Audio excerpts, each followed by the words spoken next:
Donc là, on vient de voir ces saisons de Grand Prix, de nombreuses années passées sur les pistes, ce titre mondial, la dernière saison en 91, et puis après, faut penser à se reconvertir. Le sidecar et la moto en général ne suffisent pas pour faire toute une vie, donc il a fallu que tu te reconvertisses.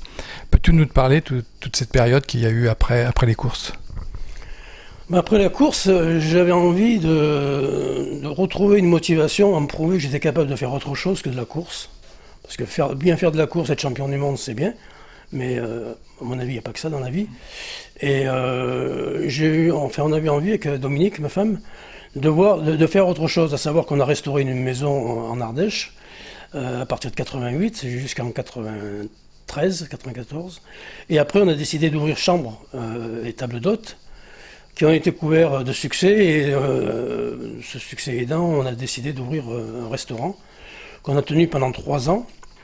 Et fort de l'expérience et des efforts à fournir pour me tenir un restaurant, j'ai assez rapidement eu envie de partir faire le tour du monde en bateau, histoire de me prouver que j'étais capable de faire autre chose.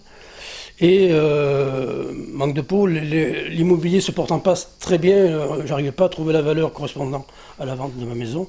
Donc j'ai choisi et j'ai eu une proposition pour partir en Afrique. Donc j'ai passé 3 ans au Mali, où on travaillait pour le compte d'une mine d'or. Une mine d'or, un barrage, enfin je m'occupais de ce qui était transit, logistique de la base SDV, qui était donc du groupe Bolloré, à Caille. Donc Caille, on appelle ce pays le trou du cul du monde, où il y fait 53 ou 55 degrés à l'ombre, où la vie n'est pas facile, où les routes sont innommables, mais où la vie est intéressante, où on a une relation avec des gens qui ont une autre manière de vivre, un autre rythme. Et ça, je dois dire que ça m'a beaucoup apporté. Au bout de 3 ans,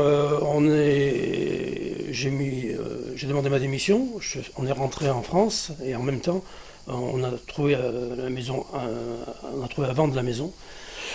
Donc ça a été la cerise sur le gâteau. On s'est dit, bon, mais on va pouvoir faire ce qu'on veut, on va pouvoir acheter un bateau et puis faire ce qu'on a envie. Donc acheter un bateau, je me suis vite rendu compte que même en ayant essayé à plusieurs reprises, mes amis me disaient, mais tu verras, quand ce sera ton bateau, tu seras plus malade. Sacré menteur. Au bout d'1 an et demi, j'ai dit, bon, c'est bon, on arrête. Dominique n'était pas très à l'aise sur le bateau, moi j'étais malade, donc retour au bercail. On a vendu le bateau dans la semaine, c'est ce qui est assez incroyable. C'était un beau bateau de 15 mètres. Et à la suite de cette expérience, donc on a eu envie de retrouver les bases qu'on avait avant, une maison en Ardèche, un endroit sympa, et donc on a atterri ici, dans le sud Ardèche, donc ça va faire 20 ans qu'on est là maintenant.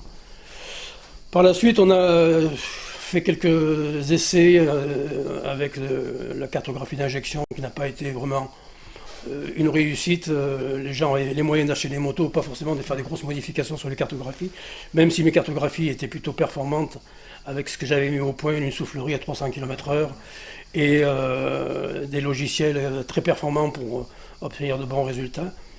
Donc j'ai eu une proposition à peu près à la même époque où j'ai décidé d'arrêter ce projet pour retourner dans le groupe Bolloré en Sierra Leone, où M. Bolloré venait d'acquérir la concession du port de Freetown.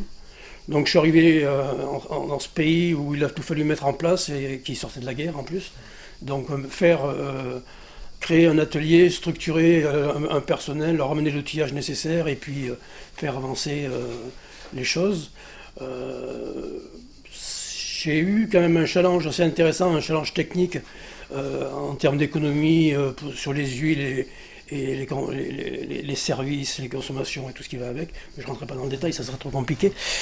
Pour obtenir un très bon résultat, donc je suis resté 7 ans. Au bout de 7 ans, j'ai demandé ma démission, je demandais à partir à la retraite, chose qui a été très bien reçue par le groupe Bolloré qui m'a récompensé de mes bons services et qui m'a permis de me retrouver en Ardèche, chez moi, dans le pays que j'aime, au calme, à pouvoir faire quand je veux, comme je veux, ce que j'ai envie, savoir faire de la moto, faire de la balade. Je me suis remis à faire du solo en tourisme, un peu moins vite qu'avant, mais on s'amuse quand même. Quelques côtes classiques, le Ventoux, le Martinet dernièrement. Là, on va aller prochainement en Bretagne voir notre ami Christian Albadézé pour sa 3e épreuve sur leur circuit de Ploué. Voilà, donc en gros c'est ça, c'est passer des bons moments, passer que des bons moments, avec que du négatif, que du positif, pardon. Ouais. Le négatif, on le laisse à ceux qui veulent bien le traiter. Donc je passe de très beaux jours, très agréables, où je peux relier le contact avec beaucoup de mes fans, des gens qui ont apprécié ce qui a été fait pendant ma carrière. Donc voilà, que de bonnes choses, tout bagne. Donc, pour faire tes balades et puis aller sur les courses classiques, tu continues à avoir les mains dans le cambouis, entre guillemets, et pour se préparer tes belles motos. Là, on va couper cette interview qui finalise toute ta carrière. Et puis, on va se retrouver là tout de suite pour détailler, pour les gens qui aiment la mécanique, ces merveilleuses machines là, que j'ai sous les yeux. Alors, je voulais te remercier d'ici tout d'abord de ton accueil dans cet endroit, c'est vrai, qui est magique. Un bel endroit, d'une région que je ne connaissais pas, mais qui est formidable, quoi. Il y a beaucoup de choses à faire. Et puis je te remercie de ton accueil, on se connaît depuis de nombreuses années.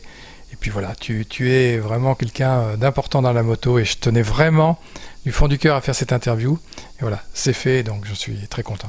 Je te remercie de porter un petit peu mon image qui aurait un petit peu tendance à être oubliée par certains. Mais c'est pas grave, on se battra jusqu'au bout.